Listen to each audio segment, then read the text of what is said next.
Salut YouTube, aujourd'hui je porte une Seiko SKX. Les montres de la gamme Seiko SKX sont des plongeuses, donc des montres de plongée. Mais ce sont aussi des tool watch, c'est-à-dire des montres qui doivent nous accompagner partout, en toutes circonstances, sans ne jamais lâcher. Et cette gamme est restée 23 ans au catalogue chez Seiko et est en train de disparaître, ou a disparu, puisqu'ils ont vraisemblablement arrêté la production. Donc ça devient difficile d'en trouver une neuve, mais pas impossible. Alors pour ceux d'entre vous qui doivent encore se décider, j'ai comparé les 4 références de cette gamme SKX sur base du design, des fonctionnalités, et le tout sur des critères 100% tangibles. Cette vidéo se terminera par une petite note sur la politique de prix de Seiko qui est occupée à changer, et également les raisons de ce changement. Moi c'est Arnaud, bienvenue sur Copain des Montres. Bien, nous voici dans le vif du sujet, avec les 4 références ici présentes. Nous avons donc sur la gauche la Pepsi Japan, donc c'est-à-dire lunettes rouges et bleues et Made in Japan. Puis nous avons ensuite 3 lunettes noires, donc on commence avec la SKX 007J, donc Made in Japan, lunettes noires. La même montre mais en K, donc c'est-à-dire produite soit en Malaisie, soit à Singapour. Et puis ensuite, toujours en lunettes noires, on a la SKX 013 qui n'est pas en 42 mm mais qui est en 38 mm, qui est donc plus petite. Avant de parler des différences entre ces 4 références, on va d'abord parler des similitudes. Donc elles sont toutes équipées du mouvement 7S26, qui est un mouvement que Seiko a sorti en 1996 à l'occasion de la sortie de cette montre. C'est un mouvement qui n'est pas très précis. Moi, mes SKX, elles prennent généralement 15 secondes. Alors, il faut savoir que c'est un mouvement qui n'est pas possible de remonter manuellement. Il n'est pas non plus possible d'arrêter l'aiguille des secondes. Alors assez bizarrement, c'est un mouvement que Seiko a toujours gardé pour lui, qui n'a jamais voulu revendre à d'autres marques. Une autre similitude entre ces 4 références est qu'elles sont toutes certifiées ISO 2465. Donc qu'est-ce que c'est que cette norme? Eh bien, elle définit les fonctionnalités nécessaires ou les caractéristiques nécessaires aux montres de plongée lorsque les plongeurs sont en respiration autonome ou sont en plongée autonome, c'est-à-dire avec des bouteilles. Et donc, dans le cadre du respect de cette norme ISO 2465, eh bien, les montres sont soumises à des pressions énormes, à des changements de température, donc des changements de pression. Il y a du sel aussi qui vient s'inviter. Il y a par exemple des pressions qui sont faites sur la couronne pour vérifier qu'elle ne cède pas. Et puis il y a également un test de champ magnétique. Donc ce sont des tests très très rigoureux et les 4 montres satisfont à cette norme ISO 2465. Autre point commun, elles sont toutes équipées d'un verre type Hardlex. Donc en fait c'est un acrylique qui a été renforcé par Seiko et qui lui a donné ce nom de Hardlex. Le dernier point commun est que la production de ces 4 modèles est terminée. La dernière est celle-ci et elle a été produite en janvier 2019. On peut le voir d'ailleurs sur le numéro de série.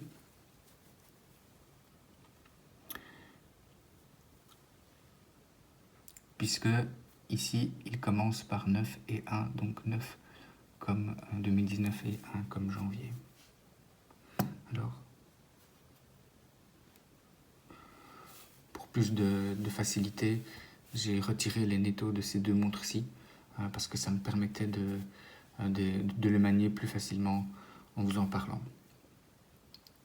Alors, la Pepsi, quelles sont ses spécificités? Lunettes rouges et bleues et un cadran bleu foncé. Ici, avec l'éclairage, il ne se voit pas bien, mais en réalité, il est bien bleu foncé.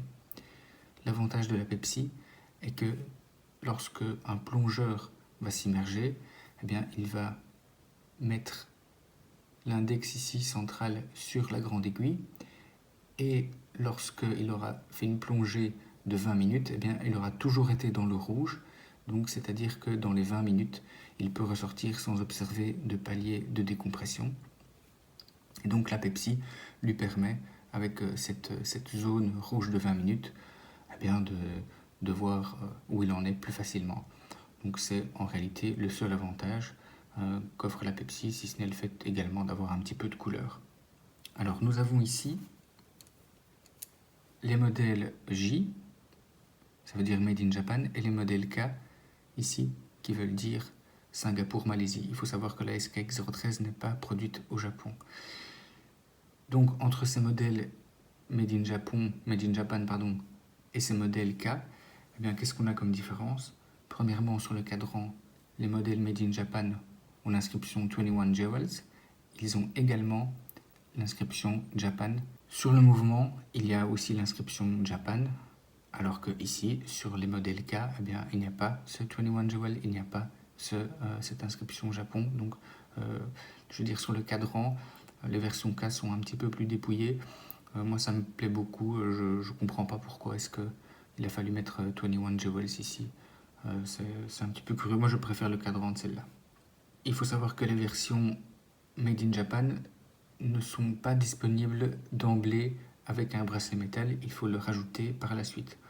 Par contre, les versions K ici, on peut les commander. Donc, il y a les K1 et les K2. Et donc, les K2, ce sont celles qui viennent avec leur bracelet métal. Pour le reste, vous aurez soit un atto, soit un bracelet type caoutchouc. Une autre différence notable est que les versions K sont 20% moins chères, ou étaient 20% moins chères. Je ne sais pas trop où cette différence va aller sur le marché de l'occasion.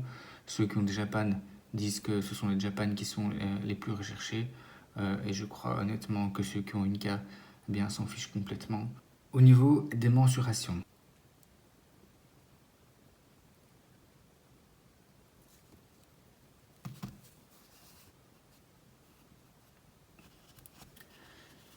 la 13 et qui, elle,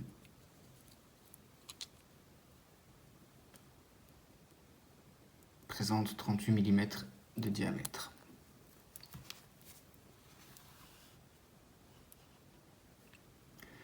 Au niveau de l'entrecorne, voilà, on a 22 mm. Donc pour les bracelets netto, pour les jubilés, etc., il faut bien faire attention. En fait, ce qu'il faut surtout faire attention, c'est que si vous craquez pour une SKX13, eh bien, ce ne sera pas les mêmes tailles de bracelet, puisque celle-ci, eh bien, on est en 20 mm.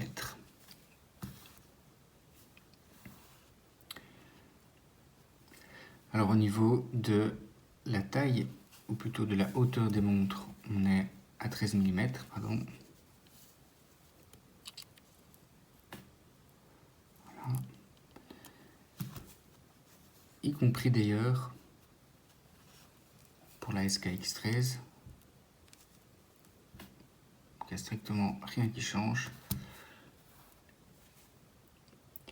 Et alors intéressant, mais sur la version 42 mm, en fait, on a une longueur de corne à corne qui est de 45 mm. Et lorsqu'on prend la version 38 mm, eh bien, on arrive à 44 mm. Donc, pour deux montres qui ont quand même un gabarit bien différent, je crois que ça se remarque plus comme ceci. Ou si jamais comme ça, peut-être ça se remarque plus. Donc, pour deux montres qui ont des tailles franchement différentes et des présences au poignet différentes, eh bien, il n'y a qu'un seul millimètre de différence de corne à corne. On va continuer sur la SKX013.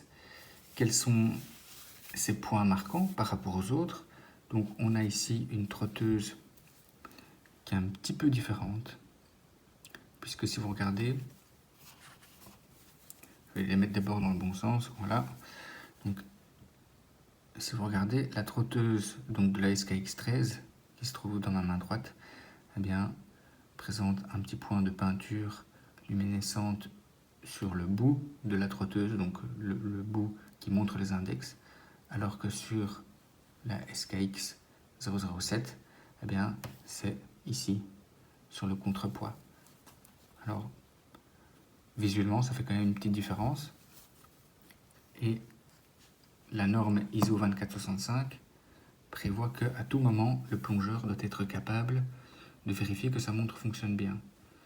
Donc, il n'y avait pas de spécification quant au fait d'avoir un petit peu de peinture sur un endroit ou l'autre de la trotteuse.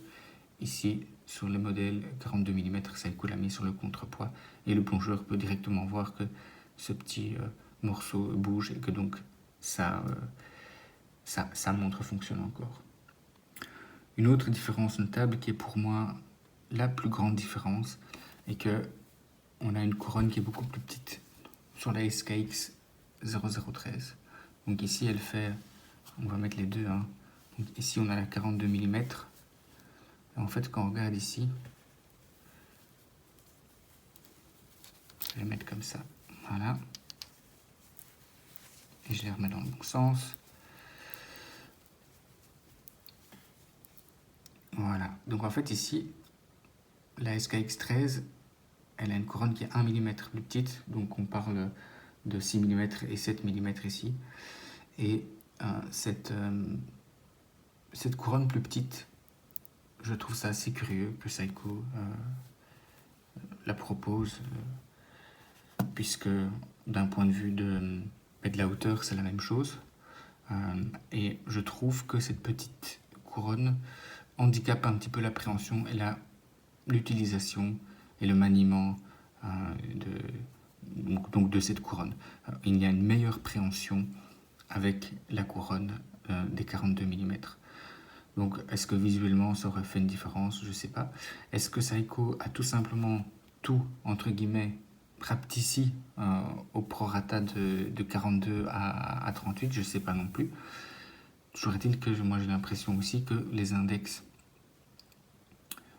ROM de la SKX 013 sont légèrement plus petits, donc au prorata de la différence entre la 38 et la 42, j'ai l'impression que ces index sont un petit peu plus petits que sur la version en 42 mm. Alors dans quel cas prendre quelle montre? La SKX 009 Pepsi ici pourra être prise lorsque vous voulez un petit peu plus de couleur ou bien, ma foi, si vous voulez vraiment plonger. Alors à ce moment-là, ce sera plus pratique d'avoir cette montre qui vous indiquera les 20 minutes. Pour le reste, franchement, si vous avez un poignet inférieur à 16 cm, il ne faut même pas réfléchir, il faudra prendre celle-ci, puisque l'autre aura vraiment l'air trop grande. Avec un poignet de 16 cm ou moins de 16 cm, vous aurez, avec l'une de ces trois montres ici, vous aurez l'impression d'avoir un véritable oignon au poignet, et c'est pas le but, c'est pas très harmonieux. Alors qu'avec celle-ci, certes, elle a la même hauteur, néanmoins, elle est plus petite, elle est plus harmonieuse, plus homogène par rapport à un petit poignet. Et alors, ce que ça permet de faire concrètement, eh bien, c'est qu'on va avoir une meilleure vue sur le bracelet. Et le bracelet, on va pouvoir le changer comme on veut. Donc maintenant, le bracelet, c'est quasiment un accessoire de mode, ou c'est un accessoire de mode. Et donc avoir quand même une montre, mais une montre qui montre le bracelet, ou le fait qu'on puisse voir mieux le bracelet de haut, ça rajoute un petit peu à la beauté du combo que vous aurez réalisé avec la montre et le bracelet. Alors qu'est-ce que Seiko aurait pu améliorer sur cette gamme SKX? Tout d'abord, on se rappelle qu'elle est restée au catalogue pendant très longtemps et depuis 1996, elle n'a jamais évolué. Elle est elle-même, depuis son lancement, le fruit de plusieurs années d'expérience de Seiko en matière de montres de plongée. Et donc, on est sur un design très brutal. Ceci étant dit, on peut voir qu'elle a le jour et la date. Or, lorsque vous plongez, vous n'en avez rien à faire de connaître le jour et la date. Mais considérez ceci. Vous avez des journées très très rapprochées, ou plutôt des journées très très similaires, les unes par rapport aux autres. Vous êtes loin de chez vous. À ce moment-là, vous perdez un petit peu la notion du jour de la semaine. Vous êtes bien content de connaître ce jour et la date. Si on prend par exemple les personnes qui travaillent sur les plateformes de forage, qui se lèvent, qui vont forer, qui mangent, qui se couchent, et ainsi de suite, et ainsi de suite. Si on prend les personnes qui travaillent dans les mines, ou les personnes dans le secteur hôtelier. Voilà, pour toutes ces personnes qui ont besoin d'avoir une tool watch avec eux, eh bien c'est intéressant d'avoir un petit rappel sur le jour de la semaine. Lorsque vous portez une montre de plongée ou lorsque vous considérez l'achat d'une montre de plongée, certaines personnes vont venir se présenter chez vous pour vous dire de façon un peu taquine « Ah bon, tu fais de la plongée, mais je ne savais pas, mais c'est une super nouvelle ». En réalité, ce qu'elles ignorent, c'est que la montre de plongée a subi des tests pour être certifiée ISO 20465, des tests horribles.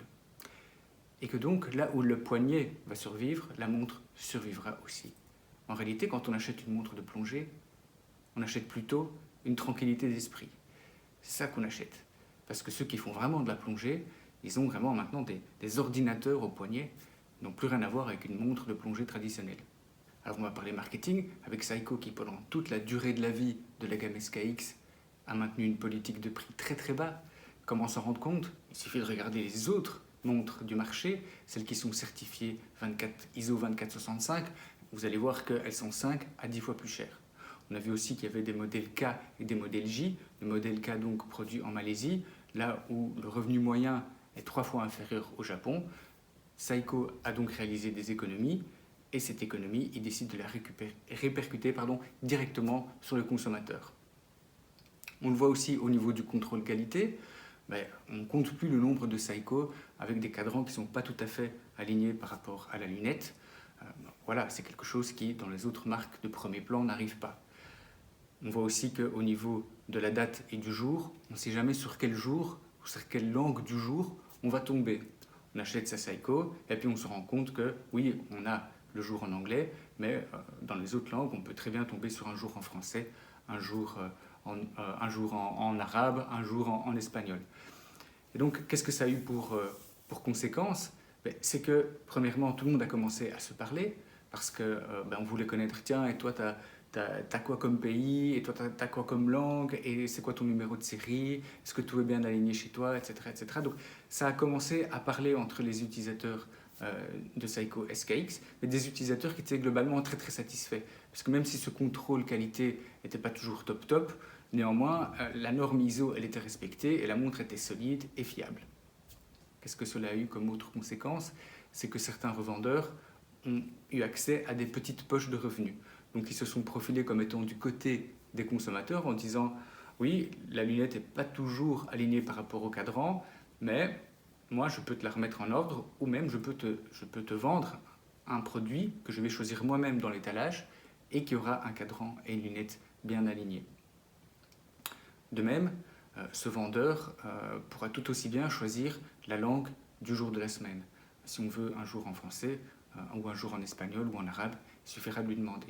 Et donc des prix maintenus très très bas grâce aux économies que je viens de vous énumérer, qu'est-ce que ça va avoir pour conséquence? C'est que quelqu'un qui achète une SKX, il va avoir un produit qui ne coûte pas cher et en lequel il va avoir énormément confiance, un produit qui ne lâche rien. Du coup, la confiance en la marque, elle augmente et à un moment donné, cette personne va pouvoir se dire « Ok, mais ça, c'est ma première montre, là maintenant j'ai confiance en Seiko, maintenant j'ai envie d'une montre un petit peu plus habillée. Et juste à ce moment-là, on peut voir que Seiko propose une énorme gamme de produits en montre habillée, en montre de sport, etc., etc. Donc c'est en fait une vraie stratégie. Malheureusement, cette politique de bas prix est en train de se terminer. Seiko est en phase de premiumisation, ça veut dire qu'il va bientôt monter en gamme. Donc que font les marques dans cette phase-là? Elles augmentent leur prix, mais Seiko ne va pas faire comme Rolex qui augmente ses prix arbitrairement chaque année et qui organise la rareté. Donc Seiko va augmenter ses prix, mais va proposer quelque chose en plus à ses clients. Et ce petit quelque chose en plus, ça va être un meilleur design, des finitions un peu plus pointues, un contrôle qualité plus abouti. Et donc on va arriver sur des montres un petit peu moins brutes de décoffrage. Voilà, c'est ici que se termine cette vidéo, j'espère qu'elle vous a plu.